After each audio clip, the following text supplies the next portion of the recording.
आज की वीडियो में हम समझेंगे कि होम्योपैथी और बाग फ्लावर में क्या डिफरेंसेस हैं, क्योंकि जनरली लोग इसमें कंफ्यूज होते हैं। ये दोनों दिखने में एक ही जैसे लगते हैं, दोनों के बनाने का पैटर्न भी कुछ सिमिलर है। इसकी वजह से लोगों को लगता है कि बाग फ्लावर होम्योपैथी का ही पार्ट है, मगर दोनों के प्रिंसिपल अलग हैं, दोनों में ट्रीटमेंट मेथड्स भी अलग होते हैं। तो आइए समझते हैं कि दोनों में क्या डिफरेंसेस हैं। बाग फ्लावर को डॉक्टर एडवर्ड बाक ने 1930s के समय में डेवलप किया था। वहीं होम्योपैथी को सैमुअल हैनीमैन ने लेट 18th सेंचुरी में डेवलप किया था। बाग फ्लावर के ट्रीटमेंट मेथड में ये माना जाता है कि जितनी भी हमारी फिजिकल बीमारियां होती हैं वो इमोशनल इम्बैलेंसेस की वजह से होती हैं। वहीं होम्योपैथी जिस प्रिंसिपल पे काम करती है उसका नाम है लाइक क्योर्स लाइक। मतलब कि अगर हमारे शरीर में किसी भी तरह की बीमारी है तो उसी बीमारी से मिलती जुलती दवाई हमें दी जाएगी ताकि हम धीरे धीरे ठीक हो सके।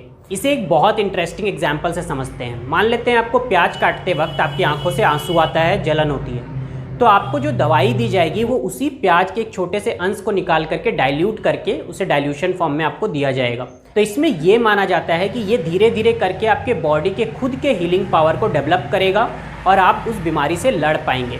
इसे कहते हैं लाइक क्योर्स लाइक।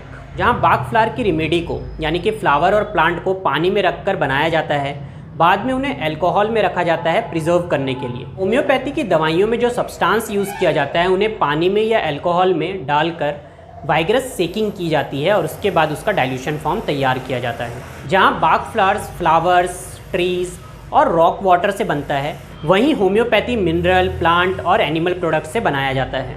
बाग फ्लावर की रेमेडीज़ हर एक स्पेसिफिक इमोशनल इम्बैलेंसेस के लिए होती है, हर एक इमोशनल इम्बैलेंस के लिए एक रेमेडी। वहीं होम्योपैथी की दवाइयाँ फिजिकल बॉडी के सिम्टम्स को समझ करके दी जाती हैं, चाहे वो एक्यूट हो या क्रॉनिक हो। और एक लास्ट और बहुत इंपॉर्टेंट डिफरेंस ये है कि बाग फ्लावर की जो रेमेडीज़ होती हैं वो किसी पोटेंसीज में नहीं आती, अलग अलग लेवल्स पे नहीं आती, मगर होम्योपैथी की दवाइयाँ अलग अलग पोटेंसीज लेवल पर आती हैं। जिस तरीके से एलोपैथी की दवाइयों में mg होती हैं, उसी तरीके से होम्योपैथी की दवाइयों में पोटेंसीज होती हैं।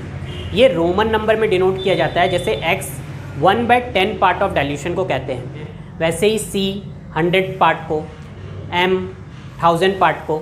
इस तरीके से होम्योपैथी की मेडिसिन अलग अलग पोटेंसीज पे आती हैं। तो आज हमने बाग फ्लावर और होम्योपैथी के डिफरेंस को डिटेल में कवर किया। Thank you.